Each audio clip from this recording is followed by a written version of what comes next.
So it's been 1 month since I officially launched my YouTube channel, and your girl has some tea to spill. Not only did we exceed our goal of hitting 1K subscribers before the end of the year, but I've also learned a ton about how this platform actually works. Oh, and spoiler alert, a lot of it goes against what the industry standards say. So go ahead and grab your matcha, your coffee, whatever keeps you caffeinated, and let's break this down. I'm going to give you all the real lessons that I learned and then compare them to what the experts claim actually work. And we'll save the controversial stuff for last because drama. Oh, and before we dive in, don't forget to hit that subscribe button if you're into brutally honest insights and strategies that actually work to help you grow on socials. A little bit of the occasional sass. Let's get it. Point number 1, promoting your channel. According to the experts, if your content is good enough, then people will find you. You don't need to ask for subscribers because it's cringy. Just focus on the content and the subs will come naturally. No, people are not mind readers. You have to tell them what you want. I started casually saying, hey, if you're enjoying this, go ahead and hit that subscribe button. And guess what? People did. Turns out a nudge is going to go a very long way. Think about it like this. If you're at a coffee shop and someone's selling cookies at the counter, they don't just assume that you'll notice them and buy one. Typically, what they say is, hey, would you like a sugar cookie with your latte? Keep that same energy. Don't be afraid to ask for what you want. Because at the end of the day, nobody's judging. Point number 2, copy and pasting across all platforms. Now, the standard says that you can just repurpose your YouTube content on TikTok and Instagram with a little caption that says, new YouTube video up, make sure to subscribe, and then just call it a day. Because efficiency, right? No, baby girl, I tried this and guess what? Nobody cared. Nobody would go to my channel and subscribe.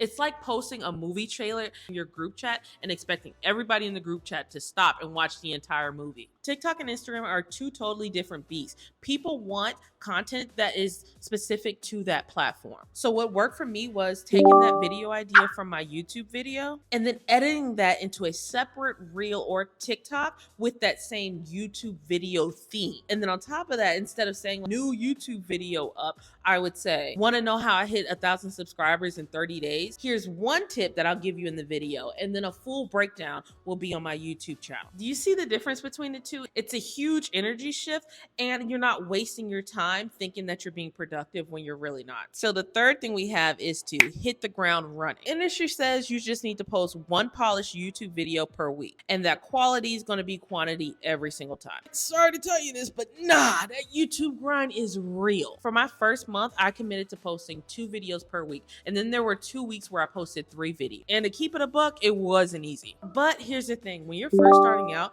consistency is going to beat perfection because it's going to take a while for you to find your groove and to find your stick. And the fastest way to do that is to keep putting out content and to keep performing. Nobody cares if your lighting isn't Hollywood level. They just want the value. They just want the personality. They just want the entertainment. And on top of all of that, they want it now. It's my money and I need it now! It's my money and I need it now! So the question is, how did I make this happen? So the question is, how did I make this happen without being burnt out? Simple answer, I simplified my editing process. There's no fancy transitions. I'm not sitting here overthinking my thumbnail. Just queen. What? Click cuts and fast turnaround. To me, done is better than perfect. And honestly, I feel like people appreciate the raw vibes. And if you're a subscriber, please let me know in the comments, am I on point with this or not? So point number 4, tracking analytics. According to the experts, you should be tracking your analytics consistently. You should know what videos did well, which videos didn't do well. Where are people dropping off in your videos? Why aren't people commenting and liking and all of this other stuff? It's all about optimize. Honestly, that just takes so much fun out of content creation. No, I went into this thinking that I was going to live in my dash. But here's what I learned. When you're first starting out, looking at your analytics is looking at a half-baked cake. The numbers don't really tell you much because they're based off of such of a small sample size. Instead, you just need to focus on creating.